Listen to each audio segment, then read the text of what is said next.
Okay, good afternoon, everyone.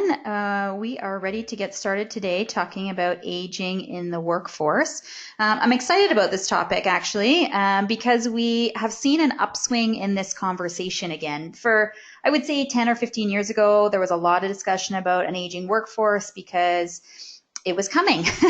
And so we all knew it was coming. It wasn't really a surprise, but there was all of a sudden a lot of discussion about that and what that ultimately meant. And then there seems to have been a big lull in this conversation until this year. All of a sudden it's resurfaced and we're talking about it again. And so I think probably the answer is that for many of you, all of a sudden the aging workforce is a very big reality, and maybe you're already seeing some of the complications associated with that, and that's why this conversation has resurfaced. But it's been a big topic again, and so I think it's a really interesting conversation to be having, and one I'm looking forward to talking a little bit more about, because there are some, I'm going to call them simple. I'm not sure that anything is simple these days, but I'm going to call them some simple approaches that you can take that ultimately can help address some of the problems. So we're going to spend our day talking a little bit about that. But I want to first start by talking about who is the aging workforce. I'm sure you've done this to death, but let's get on the same page before we get started here. So talk briefly about MSDs, talking about this aging workforce. Who is it? What do they look like? What are their biggest challenges? And then we want to talk about the role of ergonomics in solving or addressing some of these challenges. That's sort of my goal or my map for today. As always with my webinars, if you have questions, please type them in as we go along. I'm happy to answer questions intermittently. If I miss one, I will review them quickly at the end and make sure I can fill in any gaps. I don't want to skip over anyone, and if obviously you have a question you don't want to share with everybody else, you're always welcome to send me an email, and I'll have my email address and everything at the end. So without further ado, let's talk briefly about MSD injuries. Again, this is probably not anything rocket science to any of you at this point, but MSD injuries are really what we would describe as ergonomic injuries. They are injuries of the musculoskeletal system. So examples there might be your muscles and tendons. Those are very common, but you may also have some nerve issues, issues with the bursa or sacs between joints, your joints themselves, ligaments, all of those count towards that musculoskeletal system. So any injury associated with those is technically an MSD injury, right? Historically, they've been called all kinds of different things from an ergonomic perspective and in workplaces specifically. Starting from most recent, and one that is still commonly used, is repetitive strain injury. We've also had cumulative trauma disorder. Occupational overuse syndrome was before that. And then the most common definition, and probably how you classify these injuries in any kind of classification system you use internally, is sprains and strains. That's sort of the most general. And so MSDs have gone by all kinds of names. In Ontario specifically, MSD has been the term that we have moved forwards with. The ministry, several folks, several organizations ultimately sort of made this shift, identifying that, repetitive strain and cumulative trauma sort of implies that there is a repetitious nature to these injuries. And they may be repetitious, but they may not be. The repetition isn't necessarily the reason behind the injury. It might be about the force. It might be about the posture the person's in, even though they do it very rarely. And so ultimately, Ontario has moved towards this direction of MSD injuries, looking at it as a more holistic system. So that's what, if you don't call them MSDs at your workplace currently, I would encourage you to start thinking about making that change. Many of you already do, based on my experience working with various clients. So that's sort of the basic history of those injuries. And we know that people who have an MSD injury experience all kinds of different discomfort, right? They tell you they have discomfort or pain. That's usually a pretty common one, but they also talk about range of motion movement or decreased rate of motion. So they used to be able to move their shoulder fully around in as close to a circle as you can achieve that way. But that starts to become limited, right? They can't get past that top end movement. They can't actually roll it over. Inflammation or swelling, redness, all of those things might be a sign of an MSD.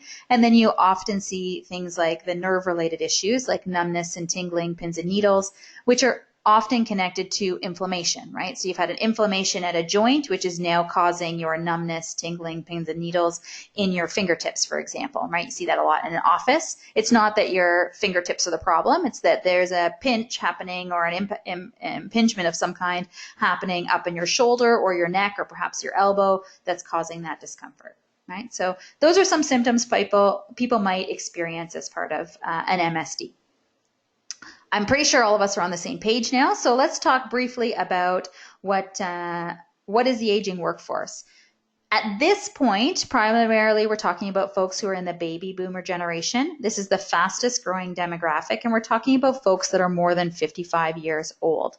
So they have some interesting characteristics associated with this generation. Specifically, they are results driven, they are ambitious, they tend to be quite loyal and stick with companies for a long time. Hence the reason some of you are experiencing these issues now, as you've had these employees for the last 30 years, which has its own amazing benefits, right? And again, stereotypically, not true of everyone, but stereotypically, they're not super tech savvy. So this creates, well, we'll talk about some of the challenges in a minute, but this creates some problems as we continually move forwards with automation and increasing the technology in our workplaces. These are probably things that they're not great at. So although it might be reducing their injury risk because you have all of a sudden automated process, if the technical component of it, if it's a very computer driven, they have to input or engage with that computer often, this is something that they may not feel super comfortable with. And obviously that creates some of its own challenges. So that tech savvy element in a generation that's spending a lot of time talking about AI is a really interesting aspect.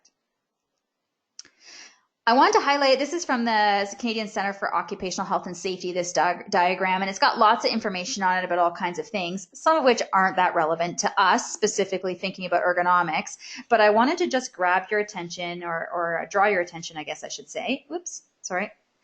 Draw your attention to the one section I've got circled there, which is that older workers can do the same tasks as younger workers, but are more likely to experience different types of injuries. And this is pretty consistently true, right? That we know an older worker can learn a new task. There's no question. You can teach an old dog new tricks. If you want to think about it that way, it is possible. There's no reason you can't teach them that. They have some amazing experiential knowledge, right? They bring forwards a set of skills that your younger workers can't, I mean, they possibly could have, but the odds of them having are very unlikely. They can troubleshoot problems. They know what the issues are. They have such familiarity with the equipment that they're using if they've been doing this job for a long time, that they bring an amazing amount of experiential knowledge to a job or a task. So, sometimes that plays into some stubbornness or some unwilling to learn because they know that if they do it this way, they will get the result they want. And the new equipment makes things more complicated, changes what they know. But they can do all of the tasks, right? They can do all the same tasks, but they're more likely to experience some injuries, specifically highlighting the sprains and strains category. So we talk about falls, cardiopulmonary, health-related, all of those are other issues, right? From an strictly ergonomic perspective, the focus there is on point number 4, that sprains and strains associated with loss of strength, loss of endurance, or loss of flexibility or range of motion at a joint are the things that are going to be the major sticking points from an ergonomic perspective. Right, is that we ultimately know that as we age, our ability physically is impacted in a negative way.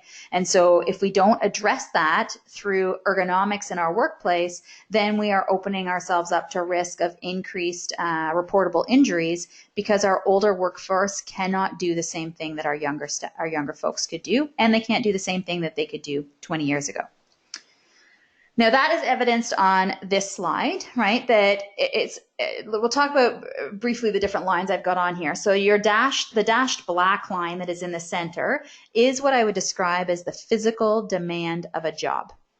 That's what's physically required of that position. And so, this is, let's say you have to lift something 10 times per shift that's 55 pounds heavy, like you're lifting a bag of fill in the blank, right? Then that is a physical requirement of that job. They have to bend down to access the bottom layer of a skid while they're packing something. They're reaching down to, let's say, 10 inches from the ground. That is a physical requirement of the job, physically bending down to access that, right? So those are the physical requirements of the job. And you likely have determined some of these already. You can easily tell what some of them are when you're out looking at someone in the work that they do. But a PDA would tell you that as well. They would certainly give you a good description of what the physical requirements of that job are. Obviously, if we make a job harder, or if an employee makes a job harder, which does happen, right? They do it in a very strange way that makes a job harder, the physical demands go up. Right? That's logical. And then also we have an opportunity potentially to lower the physical demands here, and that's that green line on the bottom. I think that, pretty obviously the goal would be to lower the physical demand, but let's talk about what the reason really is. That this is a sort of fancified chart, right? It's not by any means an accurate evaluation, but you look at this on the left-hand side, we're looking at muscle tolerance. So you think about that like our body's ability to do a job. And on the bottom of our chart, on the horizontal axis, we've got time, which is looking at time in years is how I would think about this. So if you look at our chart or our diagram, the red line is your physical muscle tolerance. Your body's ability to do the job is the red line. Obviously, over years, that line is slowly going to go down. It's slowly decreasing. That's because we're getting older. That's the effect of aging. Unfortunately, for most of the people on the webinar, we're probably on this downward slope, myself included, right? And so aging workforce, as we age, our physical ability to do a job is going to be decreased.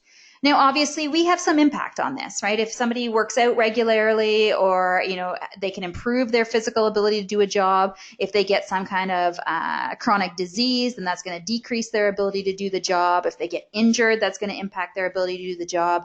But if you think about this as sort of a normal, healthy-ish individual, over time, they are slowly going to physically be less able to do what they could do years ago.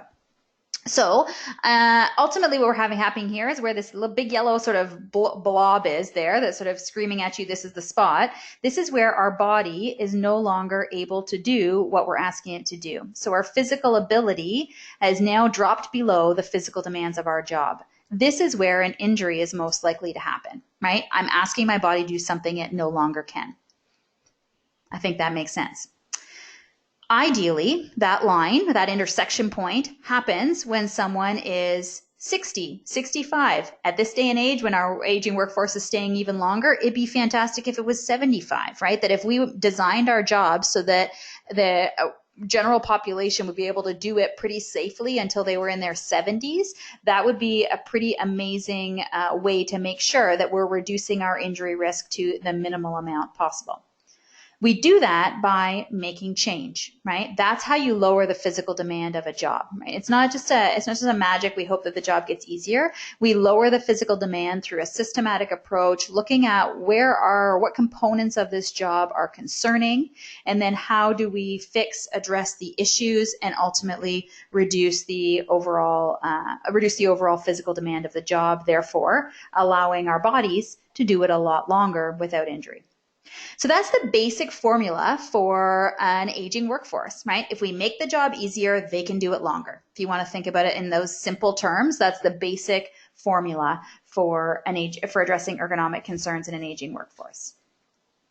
So one of our challenges and why the workforce shift is happening is that this generation is longer, and their life expectancy is longer than any other generation, which means their ability and their interest in working for longer has increased. So they are more likely to stay with an organization, or stay with a job, or stay in the workforce, not even just with one organization, for a lot longer. There's been some significant financial requirements here, so they are working past the retirement age because they can't afford to retire earlier, or re-entering the workforce, right? I think about my parents, both of whom are retired at this point, but neither of them flat out retired, right? My dad retired from a long-term employee at Bell, working on a very physical job out in the field, and when he retired, he started working part-time jobs here and there, right? And so that was to keep him busy and also to make ends meet for a little while longer while they had some added expenses. And there's lots of reasons why that factors in. My mom's the same. She retired from her long-term full-time position and continued basically doing the same job on a part-time basis with another organization, outsourced. So she worked from home doing it part-time. But neither one of them retired and actually left the workforce. They worked for several more years before they have fully retired, right? Are no longer doing any kind of work. There's also a lot of desire for continued engagement, and the social connection to workers can be pretty significant. So there's a lot of reasons why this shift has been happening, but I don't think there is an argument that there is a shift. I think many of you on here today probably have an average age of your workforce that is over 50. Some of you, based on who I see on my webinar list today, are, I'm guessing, over 55, and maybe not in all departments, but certainly in some. And you will see that, you think about I have some municipalities on with me today. Think about some of your jobs that are most physical. Typically, seniority eliminates physicality, right? So as you get more senior, you step into jobs that are less physical. Thinking about our roads crew or someone who works in that type of environment. Typically, your youngest workers or your newest workers are the manual laborers doing a lot of the manual work. And as you get upwards in seniority, the most senior people on every crew are typically folks who work primarily in a vehicle, right? They operate the heavy equipment, they sit in a vehicle, they do a lot of driving, but the physical manual labor component of their job is going down. So they are staying in the workforce, but they may be also changing their jobs as they can no longer do the physical requirements of the job they started at. Right? So you see that a lot as well, that seniority sometimes allows you to decrease some of the physical demands, which is another strategy, right? And unfortunately, it means that your younger workers are doing a lot of physical work, which isn't necessarily a good thing, but that is one of the sort of potential quote unquote solutions, is that we find less physically demanding work as they get older. So our greatest challenges with this group, I think makes sense, a reduced muscular tolerance. We have the reduced ability to meet the physical demands, like I mentioned earlier. Other factors are diminishing senses. So typically as we age, vision and hearing impairments become more significant, which may or may not impact the type of work that you do. But if high visual acuity is required for a job that you do to assemble something that's fine and it has a lot of motor detail, maybe even you have to use a magnifying glass in order to perform that task, vision is going to have a distinct impact on this. You can't see something, you lean closer. Right? So now your posture is significantly affected by the fact that you can't see it as well, right? So glasses obviously help, and there are other things that you can do to help, but that is going to impact how someone engages with their work, right? Especially with vision. Hearing is a different issue, but especially with vision, physically your body posture will change to allow you to see the same thing. So as our vision decreases, that changes other parts of the physical job. Usually as we age, our body isn't able to do what it once could, so we need increased recovery time. So when we do things that are physically active, it takes us longer to recover from that activity. So, that can impact us in many ways. If you have an injury, it takes longer for someone to come back. If you have a job that's very physically demanding with not enough downtime or recovery time built in. So, they go for a long period of time and the break doesn't come until much, much later. Those are types of jobs or tasks that are potentially problematic for your aging workforce. Right. Obviously, there's some other factors that are less related to ergonomics there, but the major challenges are about the vision impact, reduced ability to perform physical work, and the increased recovery time that they require, which I think probably makes sense.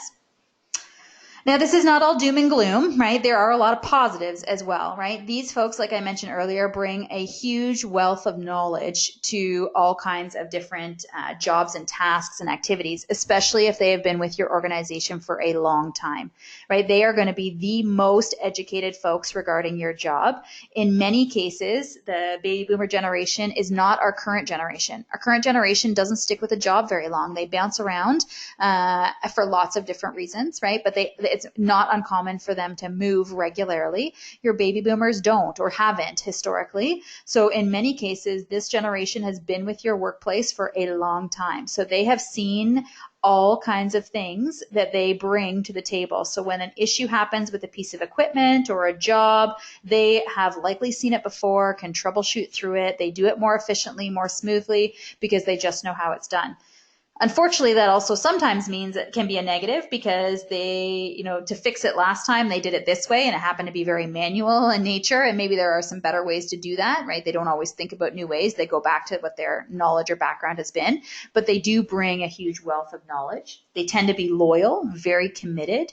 So they tend to have lower absenteeism. right? And they typically, again, age usually brings maturity, so they can be a guide or a mentor for the job, teaching some of your newer folks or younger staff how to address this. All of which you, I'm sure, already know or have started to think about. Succession planning is a part of the key part of this discussion lately. Is how do we plan to use or get this knowledge out of this group and into our new staff, because it'll allow your new staff to be more efficient, which ultimately, from an ergonomic perspective, likely reduces the physical demands of the job if they can understand what the problems are because they've been taught and handed down that base of knowledge, right? Which is pretty amazing. So some myths versus realities that are connected to ergonomics that I wanted to bring up, right, is one of the myths is that older workers are more likely to have work-related injuries. And this is not actually true, which is really interesting, although I've just finished saying that they are less physically capable of doing a job. In fact, the numbers actually indicate that older workers might suffer fewer job-related injuries. And I think likely the reason why this one is true, or this myth is false, I guess I should say, why this is the reality, is that older workers tend to be in less of a rush. They tend to do things very systematically. They don't have as many unexpected issues arise because they better plan their work. They know how to troubleshoot problems so they can address the issue before it gets there. Plus, sometimes they are able to, there's lots of things, but people help more frequently. Like, there's all kinds of factors here. So although they are at greater risk, they don't necessarily have increased numbers of injuries. Your younger workers are also less likely to think about their posture. If you ask someone who's 60 how they lift a box or how they lift a heavy object that's 45 or 50 pounds, chances are good your older worker is going to tell you that they actually think about good work method and they make sure they lift with their legs, not with their back, and blah, blah. Your younger workers who feel invincible are way more likely to just slug it and then ultimately are more likely to get injured, right? So work method plays a big factor here. I think at some point, we sort of flip the tipping point where people realize that they aren't able to do what they once could. And so they start to adapt their lifestyle and their work methods accordingly, right, to try and accommodate themselves in some ways. Other myth is that older workers might not be less productive, and it's not a reality. Productivity is individual, right? It actually varies a lot more within an age group than between age groups. So again, it's about efficiency in what they do and how they do it. So it isn't necessarily connected to age at all, right? They might be less productive if they're doing something very physical, but it's not that common that we do work that is that physical. Like, we're talking about maximal physical exertion. It's going to take them more time for recovery, therefore more time overall for product. So the productivity is going to go down, but it's not that common that we ask anyone to do something that is maximally physically exerting. So chances are good the recovery time is not huge, maybe is a little bit more, but isn't huge. And they make up a lot of time by doing that quote unquote work smarter, right? They don't work harder, they work smarter because they've done it for a long time and they know some of the tips and tricks, right? So let's talk about accommodating this aging workforce. How do we deal with this from an ergonomic perspective? Because this is where still a lot of these injuries injuries across the work sites are still upwards of just over 40%, so have just under or just over 40%, depending on your workplace and whether you're Schedule 1 or Schedule 2. But ultimately, we need to address MSDs in the workplace regardless of our age. But when we know we have an aging workforce, it almost becomes more prevalent or more important because they are at greater risk for sprains and strains if we don't directly impact the physical demand of their job. All right, so we already know that ergonomics is about fitting the worker to the work, right? I don't do it the other way around. I don't try and make the worker fit to the work. I don't give them a tool that is way too big for them. I don't ask them to work at a table that is 20 inches when they're standing, right? Those things don't make sense, right? We fit the work to the worker, right? So we try and make things that are adjustable or that are within certain guidelines or standards to allow the work to be performed in the safest way possible, right? And if it's not designed that way, then those are some gaps that we need to be addressing and looking at. Typically, you're going to address those gaps by evaluating your hazards in some way, right? So typically, I would describe this as some sort of ergonomic assessment, right? And we're talking about the three basic steps for an ergonomic assessment are listed there, right? Is to identify your hazards, conduct the risk assessment, evaluate the risk in some way, and then implement a control to address this risk. And I know this sounds, you probably heard some of these components before. This sounds really simple and really straightforward, and I realize that it maybe isn't in some cases, but this is the basic framework for all ergonomic risk reduction, right? Is that you have to figure out what hazards are present, figure out if they do the work in a poor way, which does happen sometimes, and then evaluate the risk that's present by comparing it to standards and guidelines, which take into account that, like most of the standards and guidelines that we use are designed so that when I say that lifting shouldn't occur for more than 35 pounds, for example, that assumes that generates a number, that number 35, sorry, I forgot which number I even used, 35 pounds, I think. So if 35 pounds is our number, that assumes that 75% of the population is capable. And so that means that even your aging workers should be able, 75% of them should be able to do that job or that task without creating significant injury risk. To say they're not going to get injured, not realistic, because, obviously there's still 25% of the population that this will be difficult for, and B, there's always potential for injury, whether you're aging or not, but 75% of the population should be capable of performing these tasks at these weights, right? So that's ultimately the goal, is when we're evaluating the risk, we need to try and design it so that ultimately 75% of the population are capable. And then we finish by implementing controls, right? So we implement a control that is designed to reduce the risk and allow 75% of the population, or ideally more, to be capable of performing this task, right? It improves the capacity of employees, any employee, to do work, because we are ultimately doing that, what we had our chart earlier, right? We're going down towards that green line by lowering that physical demand of the job by implementing a control that makes it easier. So my grid line showed up, but ultimately these are the hazards that we're talking about. When we talk about ergonomic hazards, we're looking for these things. And primarily, to be honest, you're looking for those first four. You're looking for force, awkward posture, static, and repetition. Those are the primary, or the heavy hitters, I would describe them as. Those are the ones that you really want to focus on. The other ones that are listed there, vibration, contact, stress, etc., are ones that ultimately make the others worse. If you do a forceful movement, you lift something that's 50 pounds in a cold environment, that is going to increase your risk of that lift, because your muscles are more tense, and so therefore your muscles aren't pliable, that you end up in a really awkward posture. For example, you might shrug your shoulders during that lift, which is obviously not natural or neutral, and then you increase your risk, right? So we really primarily look at those first four and then consider the others as compounding or additional issues. And those are the hazards that we want to be focusing on as part of our ergonomic risk assessment. In particular, you also have a lot of flexibility here. We want to consider all these factors for all the hazards. We want to consider the force and how often they lift. It's not just that it's 55-pound bag of flour, for example. It's 55-pound of flour that they lift. The repetition element is once every 15 minutes. Right? And the posture element is that they have to bend down to the bottom of a skid. Let's say that's 5 inches. So they lift a 55-pound bag once every 15 minutes down to 5 inches. So we're considering all those combined factors, trying to figure out where our risk is. And ultimately, the more risk factors we have present in a job, the greater the risk, and therefore the increased risk of injury, right? Which I think makes sense. Now, when you're evaluating risk, it doesn't have to be a formal risk assessment. It could be, right? And we'll talk about a formal risk assessment in a second, right? But it can be something that is very simple. I didn't provide them today, but if you haven't seen them, the MSD prevention guidelines of Ontario that are out and available, which are currently being updated or have been updated and will be released a new version soon, is that the simple risk assessment is totally appropriate.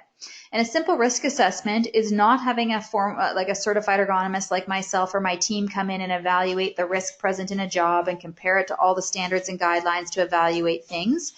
what it ultimately says is, did your team or the people you are having doing the evaluation, did they go out? Did they understand and agree on the hazards? And then if they agree on the hazards, do they understand or agree on what the root cause is? Right? What are the ultimately the root causes that are causing these hazards to be of concern?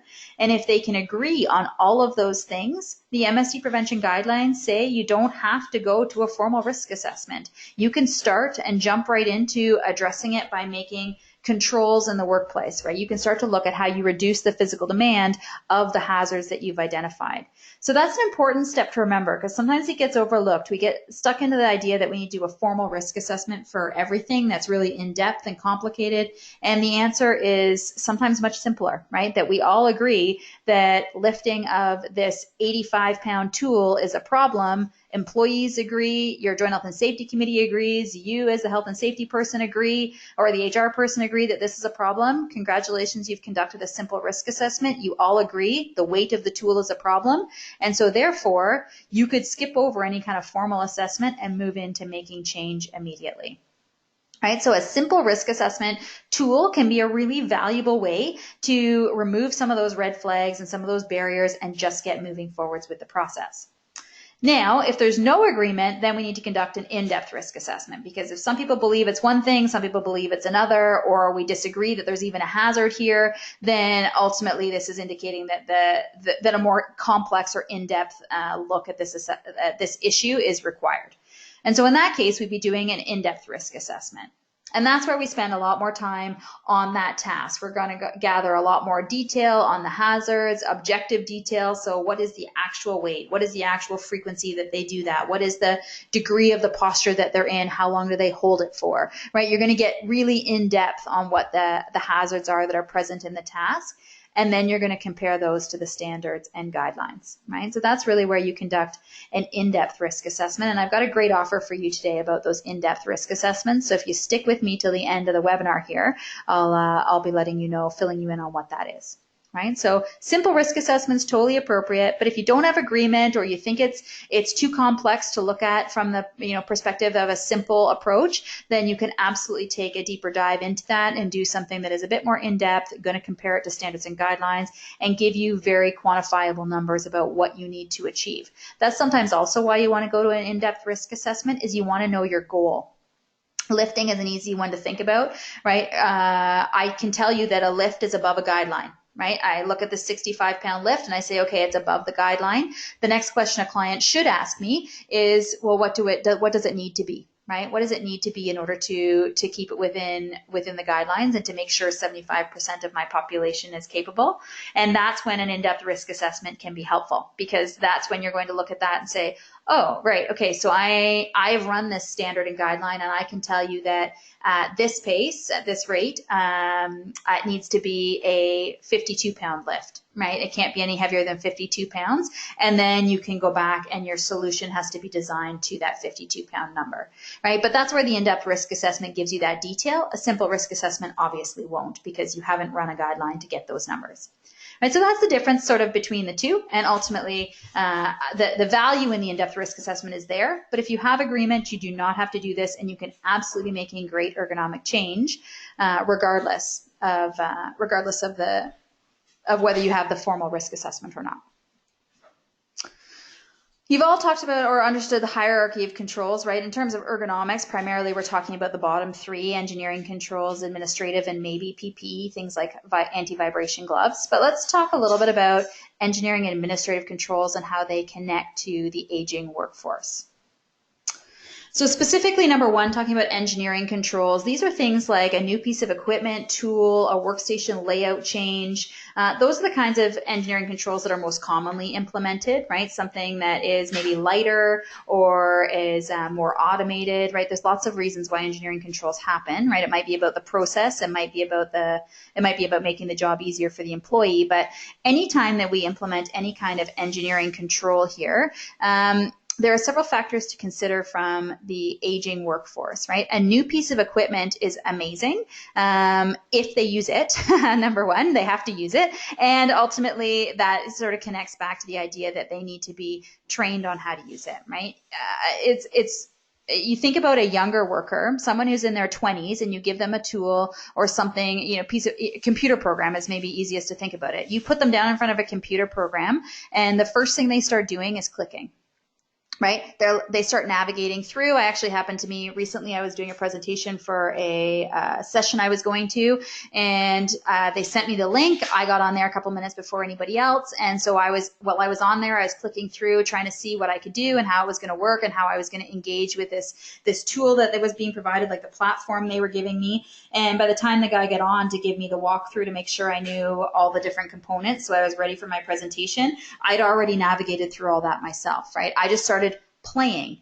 An older worker is way less likely to do those kinds of things. They are much less likely to just start playing because they don't feel confident, especially if it's a technologically advanced piece of equipment. They don't feel confident with the technology enough to just do it and just try it. And maybe you don't want them to anyways, but a younger worker is way more likely to do some of those kinds of things and learn more about the equipment by like trial and error, right? And so training them on how to use this and being patient as they will take more time potentially to learn all the ins and outs. Will they get it right? Absolutely they will, but it just will take them more time, and training is going to be key to the success of that tool or equipment.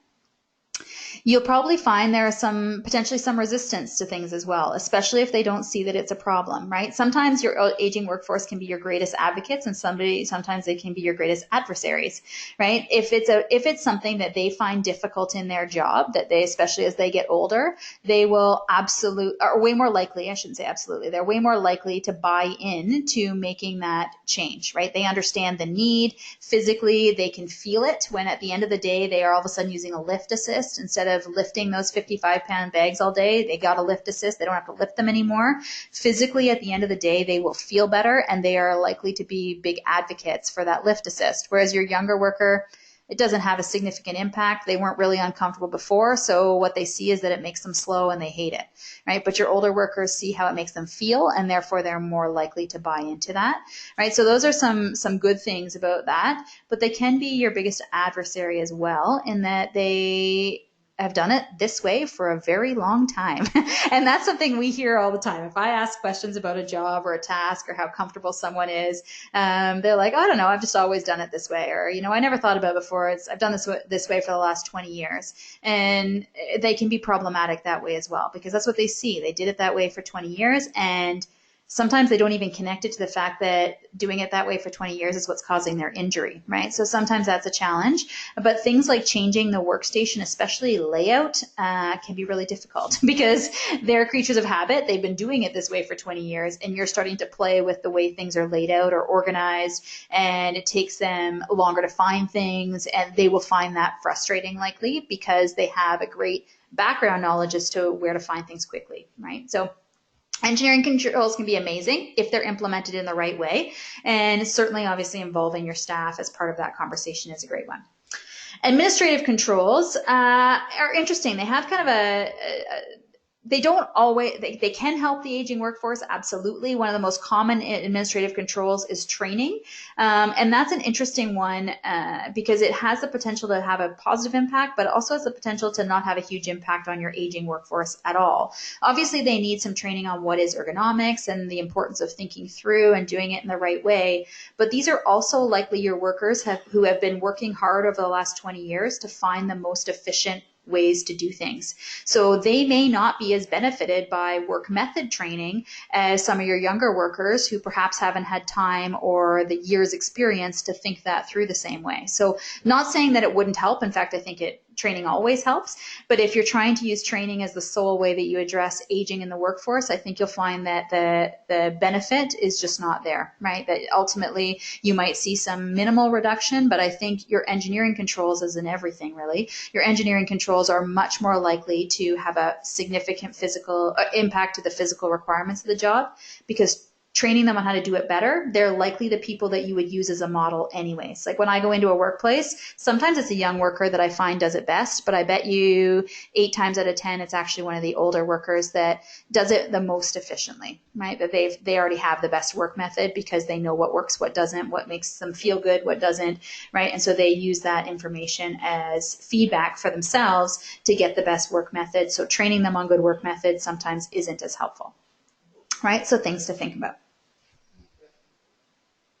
So the real good news for today is that that ultimately, when it comes to the aging workforce, one of the messages that we want everybody to hear is that what helps your aging workers also helps your young workers. It's not a one size fits all. When people say, I want to address the aging workforce or the aging population, that's amazing because you're addressing your concerns about your older workers who are physically, it's too demanding for them. You're trying to make it easier. But if you have younger workers at your workplace, they get the benefits of that as well, right? It makes it better for them to be, less physical demands for them. And they're the ones that are going to be doing it potentially for the next 20 years. So I think about wear and tear on the body. Your aging workers did it the hardest way you could possibly imagine 20 years ago, now slowly getting better and better and lowering the physical demands, but likely on par with their physical ability, right? Like as you reduce the physical requirements of the job, they're getting older, so their physical ability is going down. Well, if you do make some changes, your younger workers' physical ability is really high, and you now make the job easier. So they tax their body less for the next 20 years if you can keep them that long, right? So physically long term, we should see some really positive impacts on this because we have not been challenging them to work as hard for as long. So there are really great benefits that as long as you're doing ergonomics in any capacity, you're improving the risk or reducing the risk for all of your employees, regardless of their age, which is really one of the best advantages here. So that is actually all I want to cover off today. I'm actually a lot faster than I usually am. So if anybody has any questions, you certainly can jump on now and ask away. I'm happy to have that conversation. I see a couple people typing already, so we'll give them a second.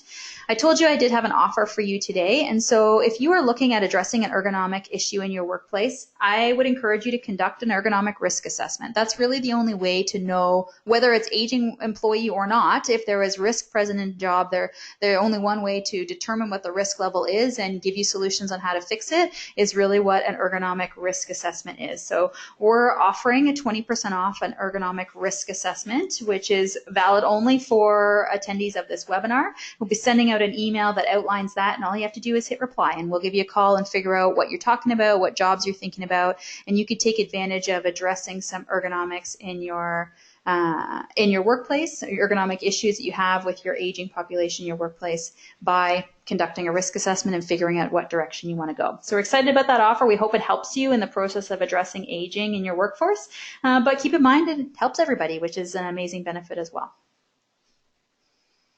Let's just peek and see if we've got any questions here.